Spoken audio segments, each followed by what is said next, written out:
परमार्थ निकेतन आश्रम प्रयागराज में महाकुंभ 2025 में मुरारी बापूजी द्वारा 18 जनवरी से रामकथा की शुरुआत हुई। इसी उपलक्ष्य पर उत्तर प्रदेश के मुख्यमंत्री माननीय श्री योगी आदित्यनाथ जी भी पधारे और महाकुंभ और सनातन विषय पर लोगों को संबोधित किया। चलिए चलते हैं, देखते हैं मुख्यमंत्री जी, मुरारी बापूजी और पूज्य स्वामी चिदानंद स्वामी जी महाराज को एक मंच पर। संदेह का नाश कर सकते हैं। आप आज्ञा करें तो मैं पूछूं और तुलसीदास जी पंक्ति लिख देंगे।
महाराज मुझे एक ही प्रश्न है, लेकिन है बहुत बड़ा। अपने देशास्त्र में छोटा छोटा संशय होएगा ना, पर अनेक चित्र ग्राउंड होते हैं, अनेक छोटे छोटे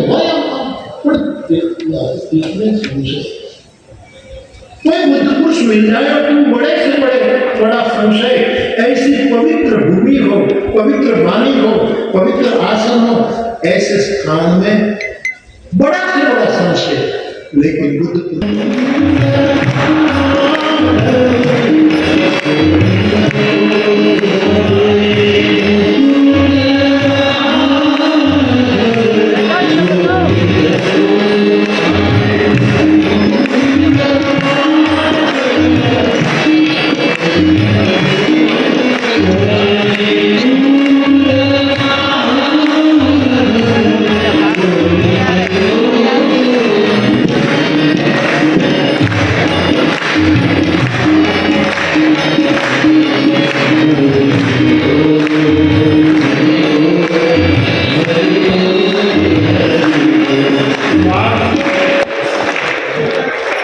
हमारे इस ग्राम के मुख्यमंत्री योगी जी भगवान करा रहे हैं।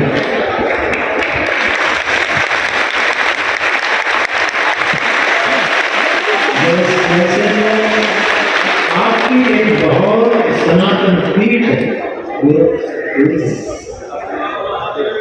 लेकिन आज इस पीठ का और राजपीठ द्वय का मेरी व्यासपीठ साबित है।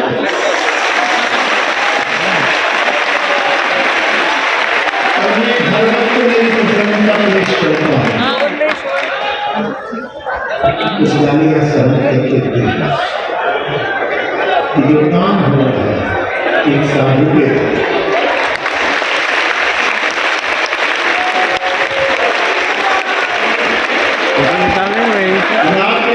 चंद्र में आने वाले कई काम देश प्राचीन है, लेकिन इनमें भी इस महाकुंभ का सुचारू रूप से आयोजन इसके लिए हम कुछ नहीं कह सकते, केवल इतना ही कह सकते हैं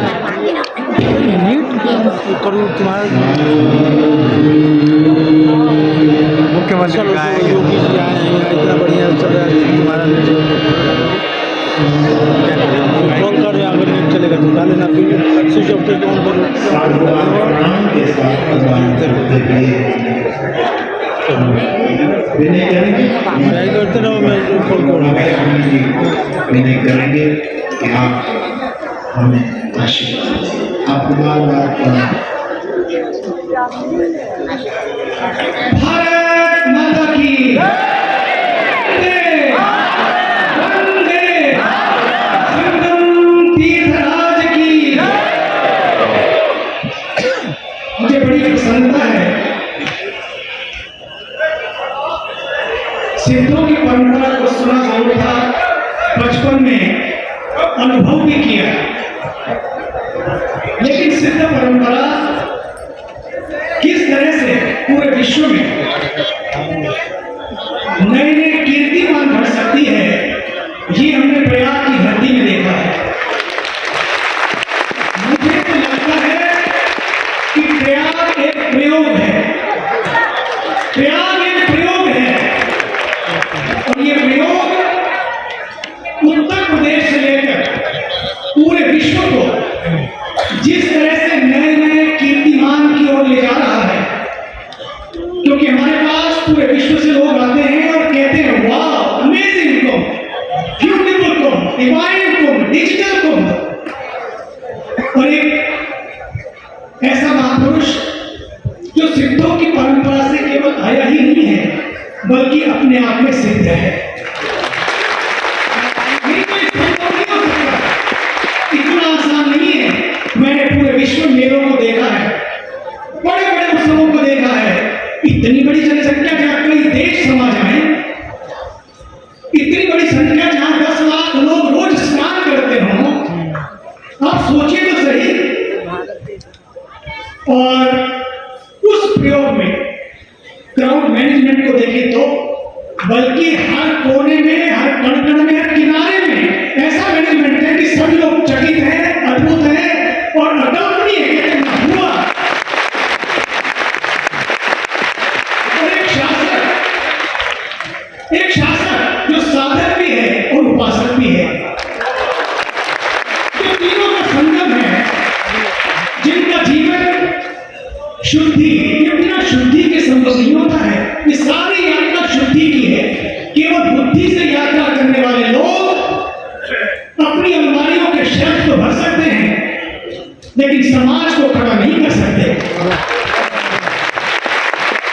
तो शुद्धि, बुद्धि और सिद्धि का संगम है हमारे आदरणीय योगी जी।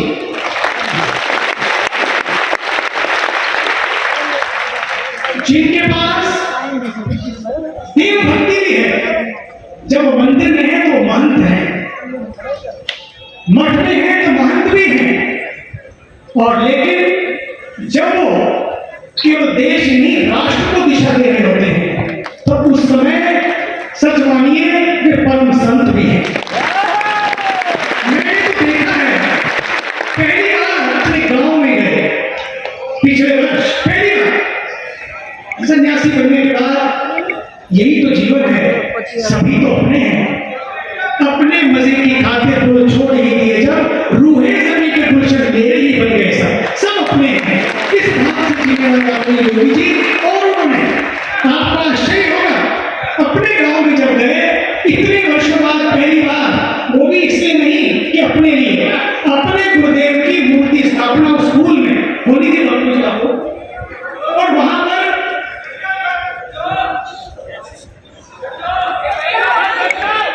ये मूर्ति स्थापना होनी थी, और उस मूर्ति प्रतिष्ठा के लिए वहां पर पधारे मुझे बापू।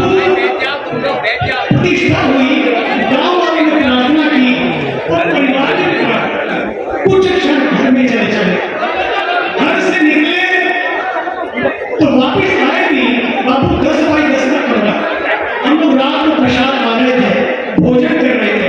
मैं डर रहे कि मैं कहना चाहता हूं, जिस धरती के शासक मन से संत नहीं होते हैं, उस धरती की पीड़ाओं के अंत नहीं होते। इसलिए जो पीड़ा देखी है समाज की, वही प्रेरणा बनी है, और उसी प्रेरणा ने आज पूरे विश्व को चकित कर दिया है। और वो 10 बाई 10 का कमरा अंतिम बार 10 बाई 10 का वो छोटा सा कमरा मैं दंग रह गया। उस पुराने इतने साल पुराने जब घर छोड़ा होगा एक युवा तापस कुमार ने, और वहां पर वही एक तखत पड़ा हुआ था पुराना सा, बिल्कुल घर वालों वही थे 175-100 रुपए वाली एक चद्दर बिछा दी थी, और उसके बाद सोफे होंगे पुराने, उसी पे भोजन हुआ। उसके बाद जब बाहर जाने लगे, मुझे जाने लगा कि हाथ धोने के लिए बाथरूम जाने के लिए बाहर जाना है, तो मैंने पूछा बाथरूम कहाँ है, उनको बाहर चले जाओ। मैं वहां गया, बाहर गया, जैसे गाँव में शौचालय होते थे वही पुराना।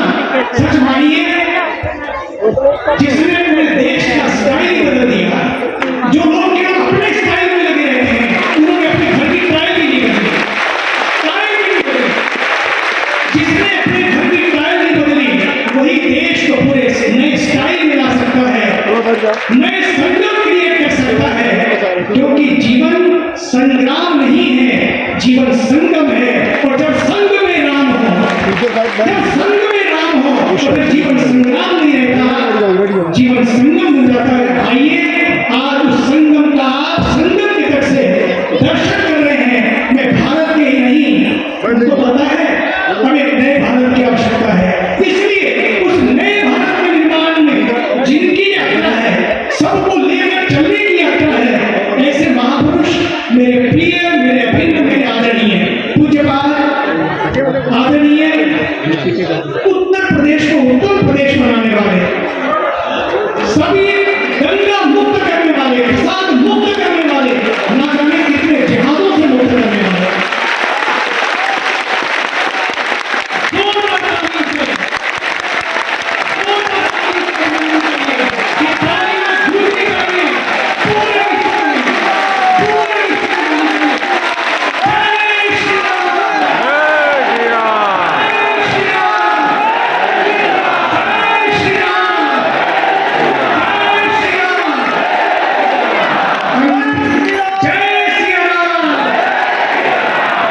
अंतिम बार मैं आपको आमंत्रित करूं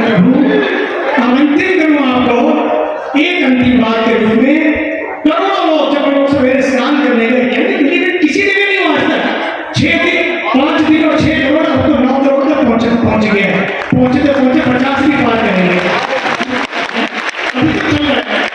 मैं कहना चाहता हूं अंतिम बार आदरणीय योगी जी, प्रभु जब हम सवेरे स्नान कर रहे थे सारे घाट लोगों से भरे हुए, जब मैं देखा सारे घाट भरे हैं, तो मैंने हमारे साथ जय किशोर जी के बारे में सभी का मैंने कहा सारे घाट भरे हैं, लोग कहते हैं भरे हैं, कौन कहता है भरे हैं?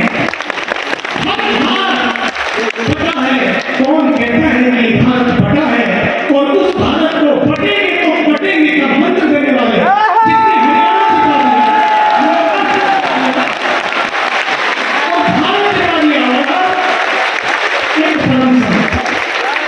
जिनका जीवन उपाधियों से उपरते समाधि है, जिनका पूरा जीवन ही समाज में संगम और सेतु बनाने के लिए बीता है, ऐसे मेरे आदरणीय इस प्रयास को पुनः वही मर्यादा, वही गरिमा, वही दिव्यता, वही पवित्रता प्रदान करने के लिए ये पहला कार्यक्रम यहाँ पर हो रहा है। पूज्य बापू ने 1989 में जब देवरा बाबा जी आए, जब श्री राम मंदिर की घोषणा हुई थी, लोग उसका दर्शन करने और आइए।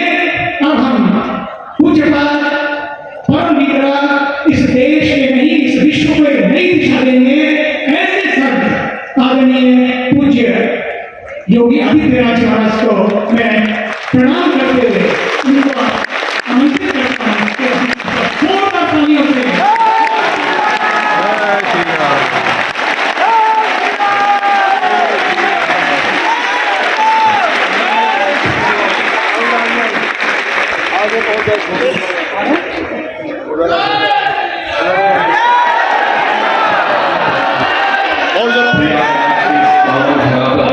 अरे भाई किनारे में हो। महाकुंभ के इस पावन आयोजन में परमार्थ की ओर से पूज्य बापू की इस पावन कथा का आयोजन यहाँ पर किया गया है और मैं अपना सौभाग्य मानता हूँ कि मुझे आज इस पावन कथा में पूज्य बापू के व्यासपीठ का भी और आप सबका भी दर्शन करने का सौभाग्य प्राप्त है। मैं प्रयागराज में महाकुंभ के इस आयोजन में पूज्य बापू का, पूज्य मुनि जी का, अन्य सभी पूज्य संतों का, आप सभी श्रद्धालु भक्तों का भी मैं हृदय से स्वागत करता हूँ।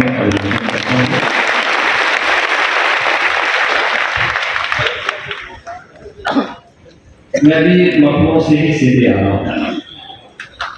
आने के पहले मैंने ऊपर से भ्रमण करके देखने का प्रयास किया कुंभ में क्या स्थिति है,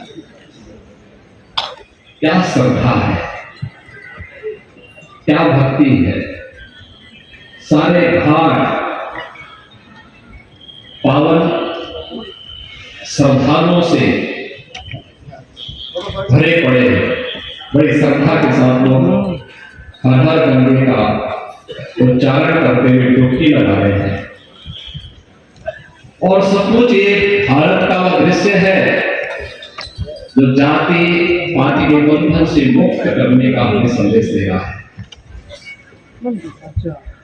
एकता का संदेश दे रहा है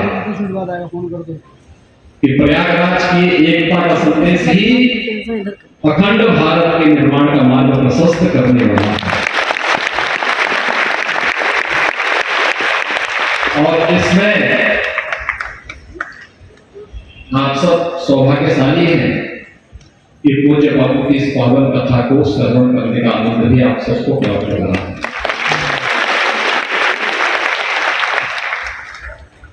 मुझे अनेक कथाओं में बापू के जानने का अवसर प्राप्त हुआ और फिर कथा का आयोजन जगतगुरु सतुआ बाबा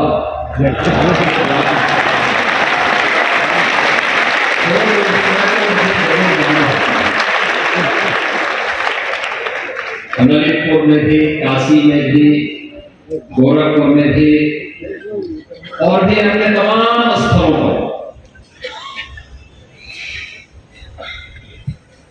एक बात मैं देखता हूं, हर कथा में कुछ ना कुछ नई बात और नई रोचकता होती है। यद्यपि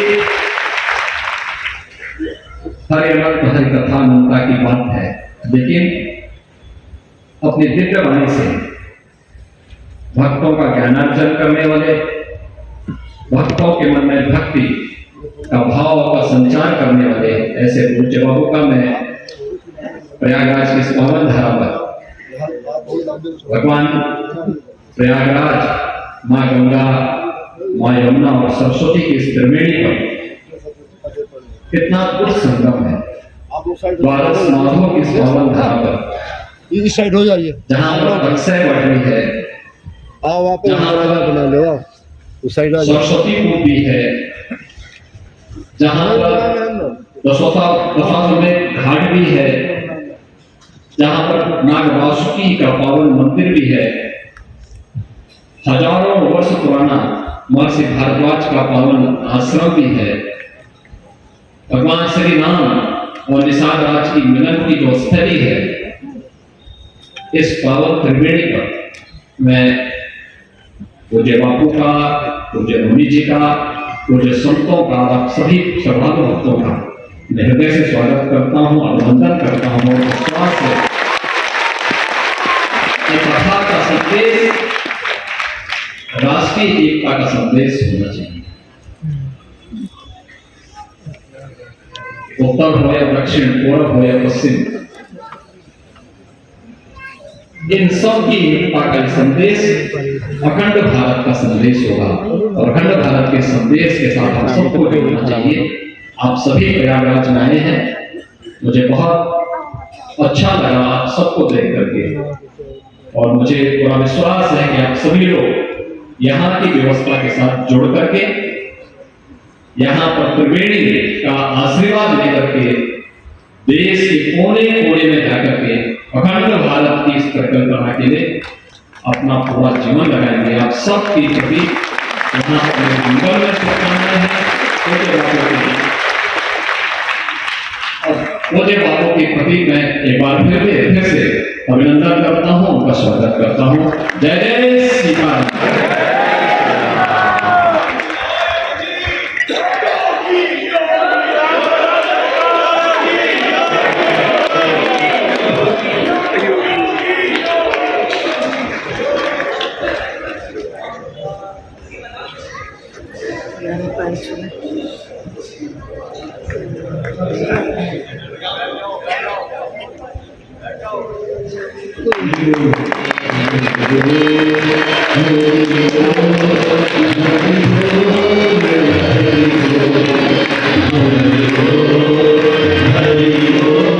कुंभ से किस तरह के संदेश जाने चाहिए ताकि लोगों की ऊर्जा और बढ़े, नकारात्मक ना हो, सकारात्मक हो, ऊर्जा से भरी हुई हो। आप धर्म संसद को लेकर भी कुछ कहा आपने? बिल्कुल बात की। देखिए, धर्म संसद जो है ये धर्म का ही तो मेला होगा, वहाँ संसद नहीं है। एजेंडा एक ही है, संगम। इस देश का संगम बना रहे, यही सनातन बोर्ड मैं बताऊँ बात महत्वपूर्ण उसके ऊपर चर्चा क्यों सनातन वो संविधान के दायरे बस और संविधान के दायरे में बनेंगे तो कुछ भी बोर्ड बनेंगे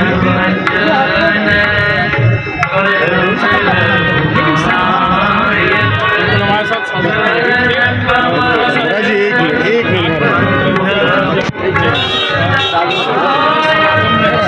आगे बढ़ो ना